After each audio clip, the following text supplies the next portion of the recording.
Hello friends, good morning. तो आज है 20th ऑफ अगस्त और आज मेरा नेचुरल हीलिंग जर्नी जो कि मैंने स्टार्ट किया है उसका है 4th डे। तो अगर आप लोगों में से कोई नया है तो उनके लिए मैं बता दूं कि मुझे ऑटो इम्यून डिजीज़ डिटेक्ट हुआ है और मैंने सुना है और देखा है और पढ़ा है कि हम अपने डाइट में चेंज करके किसी भी क्रॉनिक डिजीज़ को रिवर्स कर सकते हैं। तो मैं भी अभी वही फॉलो कर रही हूँ, इसीलिए मैंने अपने डाइट में चेंज किया है। मैंने पढ़ा है कि हमारा जो बॉडी है वो इतना पावरफुल है कि वो खुद में हीलिंग कैपेसिटी रखता है अगर उसे हम सही डाइट दें। तो मैं अभी डाइट स्टार्ट करी हूँ, कुछ चेंजेस स्टार्ट करी हूँ। तो मैं यहाँ पे अपने नेचुरल हीलिंग जर्नी में वो सारा चीज़ शेयर कर रही हूँ ताकि मैं खुद देख सकूँ कि क्या सही में डाइट जो है वो क्रॉनिक डिजीज़ को हील कर सकता है कि नहीं। और आज मुझे डाइट फॉलो करते हुए हो गए हैं टोटल 15-16 डेज़ और ये वीडियो बनाते हुए हो गए हैं 4th डेज़। और सबसे पहले सुबह उठ के मैं पीती हूँ गर्म पानी, सादा पानी, इसमें मैं कुछ भी नहीं डालती हूँ। पहले मैं डालती थी नींबू या फिर जीरा का पानी, ये सब पी लेती थी, लेकिन मैंने देखा है कि मुझे सादा गर्म पानी सूट कर रहा है। तो अभी मैं पानी पीऊँगी और फिर मिलती हूँ मैं आपसे थोड़ी देर बाद। जय गणेश जय गणेश जय गणेश देवा। तो गाइज़ अभी मैं नहा ली हूँ और पूजा भी कर ली हूँ और अब मैं योगा करूँगी। और मैंने अपने ये नेचुरल हीलिंग जर्नी में योगा इसलिए इंक्लूड किया है क्योंकि हमारा माइंड भी जो है वो सिंक्रोनाइज होना चाहिए हमारे गट हेल्थ के साथ। और आप जो भी एक्सरसाइज करें वो बहुत बेनिफिशियल होता है, लेकिन अपने माइंड को भी सिंक्रोनाइज करने के लिए योगा जो है वो बेस्ट एक्सरसाइज है।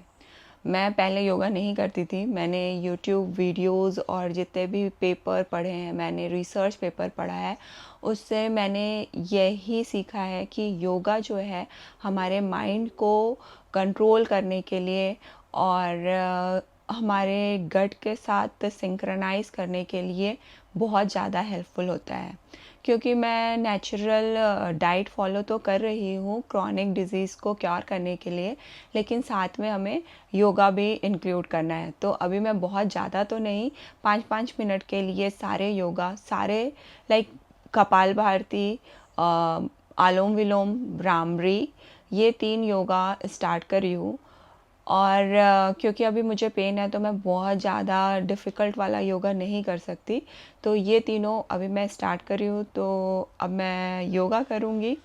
और अगर आप भी ये क्रॉनिक डिजीज़ से गो थ्रू कर रहे हैं तो अपने लाइफस्टाइल में योगा ज़रूर इंक्लूड करें। और आज मेरा 4th डे है ये सब चीज़ फॉलो करते हुए। देखते हैं कितना टाइम लगता है इस क्रॉनिक डिज़ीज़ को रिवर्स करने के लिए। तो अब मिलते हैं थोड़ी देर बाद। तो फ्रेंड्स, मैं योगा कर ली हूँ और फिर मैं बनाई हूँ अपने लिए जूस। तो सुबह सुबह सिंपल पानी पीने के बाद मैं ये जूस पी रही हूँ। तो ये बीटरूट, कैरेट और एप्पल, और इसमें मैंने धनिया पत्ती, पुदीना पत्ती, करी लीव्स एंड अदरक डाला है। अदरक डालना बहुत ज़्यादा इम्पॉर्टेंट है क्योंकि वो एंटी इन्फ्लेमेटरी होता है। तो जब से मैंने ये जूस पिया है तब से मेरा पेट ठीक है। तो मैं कोशिश करती हूँ कि सबसे पहला जो ड्रिंक मैं पीऊँ ये जूस पीऊँगी, और ये इसे मैं बहुत आराम से पीती हूँ, लाइक 10-15-20 मिनट में सिप सिप करके पीती हूँ। और साथ में मैं पढ़ती हूँ बुक। तो मैं बुक पढ़ूँगी और आज मैं नोट डाउन भी करूँगी, और आपको अभी बुक पढ़ने के बाद मुझे जो भी इम्पॉर्टेंट और अच्छा पॉइंट लगेगा मैं आप लोगों के साथ भी शेयर करूँगी। तो मिलते हैं फ्रेंड्स थोड़ी। तो अभी मैंने अपना जूस भी कंप्लीट कर लिया है और बुक के कुछ पेजेस पढ़े हैं, और उसके बाद मैंने यहाँ पे नोट्स बना लिया। मैं आप लोगों के साथ शेयर करती हूँ कि जो मुझे अच्छा लगा मैं आप लोगों के साथ शेयर करती हूँ पॉइंट। तो मैं अभी जो बुक पढ़ रही हूँ उसका नाम है manifest, 7 step easy step to manifest. और अभी मैंने 10-15 पेज कवर किया है। तो सबसे पहला इम्पॉर्टेंट पॉइंट जो मुझे अच्छा लगा उसमें लिखा हुआ था कि everything is created twice, first in mind and then reality. तो हमें जो भी चाहिए मैनिफेस्ट करना है उससे हम पहले अपने दिमाग में लाते हैं एंड देन रियलिटी में लाते हैं। तो इसीलिए हमें बहुत ज़्यादा क्लियर होना चाहिए कि हमें एग्जैक्टली चाहिए क्या।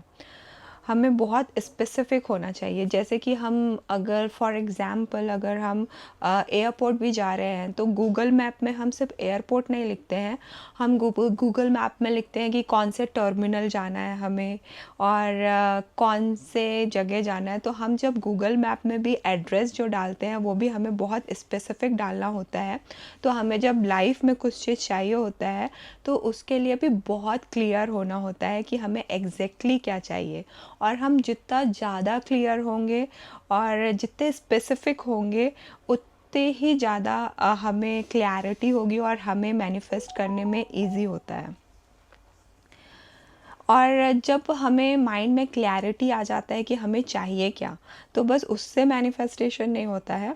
तो जब आप क्लियर हो कि आपको ये चाहिए उसके बाद आपको उसमें फीलिंग भी होनी चाहिए। लाइक उसका जो नेक्स्ट स्टेप होता है कि हमें फ़ील करना होता है कि अगर हमारे पास ये चीज़ है तो हमें कैसा फ़ील होगा। तो जब आप उस विजुअलाइजेशन में फीलिंग्स डाल देते हो तो उसे अट्रैक्ट करना इजी होता है और तब वहाँ पे लॉ ऑफ अट्रैक्शन काम करता है। लाइक हमारा वाइब्रेशनल फ्रिक्वेंसी जो हो जाता है वो बहुत ज़्यादा पॉजिटिव और हाई हो जाता है जब हमें वो चीज़ मिल जाती है एंड देन हमारा जो वाइब्रेशनल फ्रिक्वेंसी होता है वो हाई हो जाता है तो उसे मैनिफेस्ट करना इजी होता है। तो अभी 1 से लेके 14 पेज जो मैंने पढ़ा है उसमें मैंने ये सब ही पढ़ा है जो कि मैं आप लोगों के साथ शेयर कर रही हूँ। आई होप कि आप लोग भी इस तरीके से मैनिफेस्ट कर सकें। और अभी मैंने ये बुक स्टार्ट किया है, धीरे धीरे मैं इसे फॉलो करूँगी और आप लोगों के साथ शेयर करूँगी। तो गाइज़ ये है मेरा ब्रेकफास्ट में अभी मैं डेली ओट्स मील ही कर रही हूँ जिसमें मैं रोल्ड ओट्स लेती हूँ और चिया सीड डाल देती हूँ जो कि मैं रात में ही सोक कर लेती हूँ और आलमंड डालती हूँ और ब्लूबेरी और स्ट्रॉबेरी डालती हूँ। ब्लूबेरी एंटी इन्फ्लेमेटरी होता है इसीलिए मैं ब्लूबेरी अभी यूज़ करती हूँ, यहाँ पे मिल जाता है इसलिए। और बस तो अभी डेली के लिए मैं अभी ओट्स मील ही ब्रेकफास्ट कर रही हूँ। तो गाइस खाना खाने से पहले मैं यहाँ पे सैलड बनाई हूँ। यहाँ मैं ली हूँ कुकुम्बर, बीटरूट और लेट्यूस लीव ली हूँ। तो मैं ख्याल रखती हूँ कि मैं खाना खाने से पहले सैलड ज़रूर खा लूँ। सब कोई बोलते हैं कि जो भी बीमारी होता है पेट से होता है, तो मैं ध्यान रख रही हूँ अपने पेट को ठीक रखने के लिए, तो इसीलिए अभी सैलड खा रही हूँ। आज लंच के लिए मैंने बनाया है सैल्मन फ़िश। तो ऐसे करी वाला बनाया है सैल्मन फ़िश। अगर आपको बोन का प्रॉब्लम है तो आपको खाना चाहिए, इसमें बहुत ही ज़्यादा ओमेगा 3 होता है जो कि बोन के लिए बहुत अच्छा होता है। और यहाँ पे मैं बनाई हूँ ब्राउन राइस और सैलेड मैं पहले ही खा चुकी थी। तो अभी मैं आपको अपना लंच निकालती हूँ, फिर उसके बाद मिलती हूँ।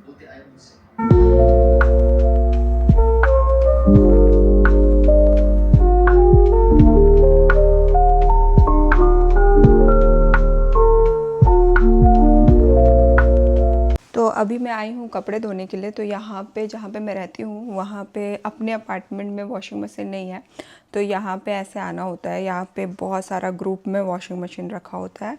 तो यहाँ पे है वॉशिंग मशीन और ये वॉशिंग मशीन है और ऊपर जो है ड्रायर है।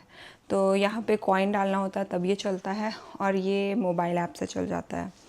तो यहाँ पे आप पहले 1 घंटे यहाँ कपड़े धुलते हैं, देन यहाँ पे आपको सुखाना होता है। तो अभी मैं कपड़े धोने के लिए ही आई हूँ और ये है देखिए मेरा कपड़ा, इस तरीके से मैं लेके आती हूँ। और जब आप कॉइन वाला वॉशिंग मशीन यूज़ करते हैं तो ये बॉक्स है, इसमें कॉइन डालना होता है एंड देन ये वॉशिंग मशीन स्टार्ट हो जाता है। तो चलिए करते हैं लॉन्ड्री।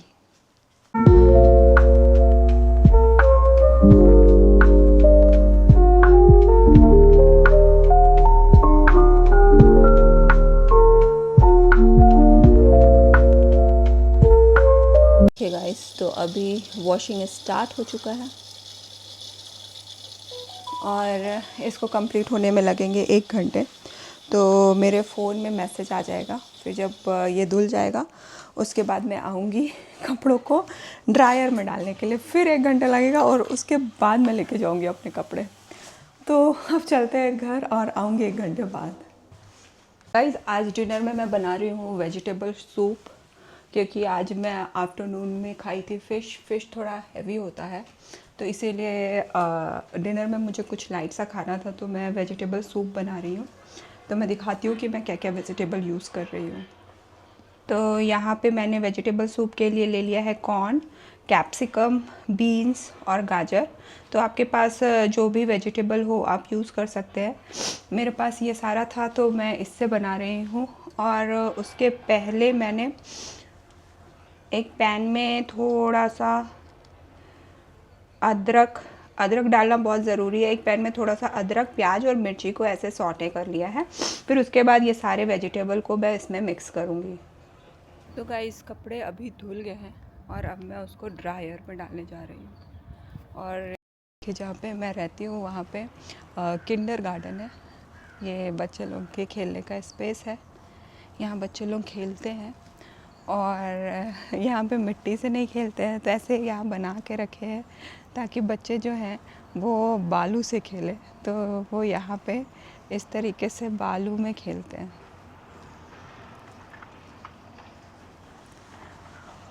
और यहाँ पे अभी थोड़े थोड़े गुलाब खिले हुए हैं।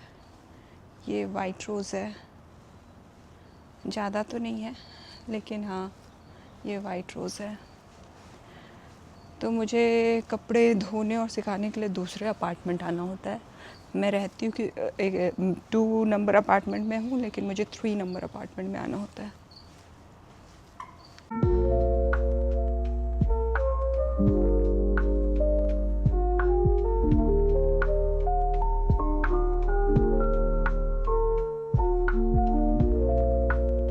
गाइस, 2 यूरो लगता है सुखाने का।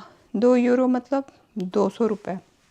और ये धोने का लगा है मुझे 3.5 यूरो। 350 यूरो धोने का कपड़ा और 200 रुपये सुखाने का। इतना महंगा कपड़ा धुलता है यहाँ पे। तो गाइस, अभी बज रहे हैं 5:30 और मैं कर रही हूँ अपना डिनर। आज मैं डिनर में वेजिटेबल सूप बनाई हूँ।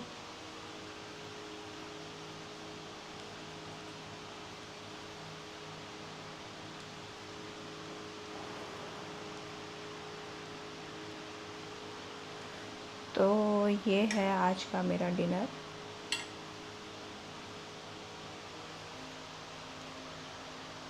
तो मैं लाइट डिनर कर रही हूँ और मैं बेसिकली अभी ऑटोफैगी मोड में अपना डाइट प्लान कर रही हूँ।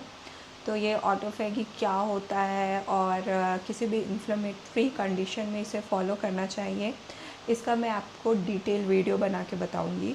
मुझे तो इससे फ़ायदा हो रहा है। आई होप कि आगे जाके और मुझे फ़ायदा हो, क्योंकि जब भी हमारे बॉडी में कुछ भी इन्फ्लेमेशन होता है तो हमें ऑटोफैगी मोड में जाना चाहिए। ये तो एक साइंटिफिक टर्म है ऑटोफैगी, लेकिन अभी मॉडर्न टर्म में हम इसे इंटरमिटेंट फास्टिंग बोलते हैं। लेकिन इसके बिहाइंड जो साइंस है, कैसे वर्क करता है, ये मैं आपको एक अलग से वीडियो बना के बताऊँगी। तो अब मिलते हैं थोड़ी देर बाद। तो गाइस, मेरा हो गया है डिनर। मैं आज 5:30 बजे ही डिनर कर रही थी और मैं कोशिश अभी जैसे मैंने अपना डाइट ठीक किया है, वैसे ही अभी मुझे अपना स्लीप साइकिल भी ठीक करना है। तो मैं कोशिश करूँगी कि मैं 10 बजे तक सो जाऊँ। तो जो भी मैंने रिसर्च किया है उसमें मैंने देखा है कि जो हमारा डाइजेस्टिव एंजाइम होता है, जो कि डाइजेशन के लिए मेनली रिस्पॉन्सिबल होता है, वो सबसे ज़्यादा जो एक्टिव होता है वो 10 to 2 o'clock होता है। तो अगर आप टाइम पे सो जाओगे तो आपका खाना ईज़िली और जल्दी डाइजेस्ट हो जाता है। तो जिस तरीके से डाइट इम्पॉर्टेंट है, वैसे ही हमारा स्लीप साइकिल भी इम्पॉर्टेंट है हमारे डिज़ीज़ को क्योर करने के लिए। इसीलिए मैं अब जिस तरीके से अपना डाइट इम्प्रूव कर रही हूँ और सही कर रही हूँ, उसी तरीके से मुझे मेरा स्लीप साइकिल भी ठीक करना है। तो इसीलिए मैं जल्दी खा लेती हूँ और अभी मैं कोशिश करूँगी कि मैं 10 बजे तक सो जाऊँ। और आज के अपडेट में दर्द में अभी भी मेरा जो दर्द है वो आउट ऑफ 10 6 है, कोई कम नहीं हुआ है अभी दर्द। लाइक मैं अभी पेन किलर खा ही रही हूँ। जिस दिन मैं पेन किलर छोड़ दूँगी तब मुझे लगेगा कि हाँ दर्द कम हुआ है। तो अभी तो दर्द उतने ही हैं और अभी डाइट करते हुए 15 दिन ही हुए हैं, तो देखते हैं शायद टाइम के साथ सब कुछ ठीक हो जाए। तो आज के वीडियो को इतना ही रखते हैं और आई होप आपको ये वीडियो अच्छा लगा हो, और अच्छा लगा है तो प्लीज़ लाइक करें, शेयर करें और सब्सक्राइब करें और ज़्यादा से ज़्यादा लोगों को शेयर करें। अगर आप लोगों में से भी किसी को इन्फ्लेमेशन है और वो क्या डाइट फॉलो कर रहा है तो ज़रूर मुझे कमेंट बॉक्स में कमेंट करके बताइए। और स्टे हेल्दी एंड हैप्पी, और मिलते हैं कल। Bye bye.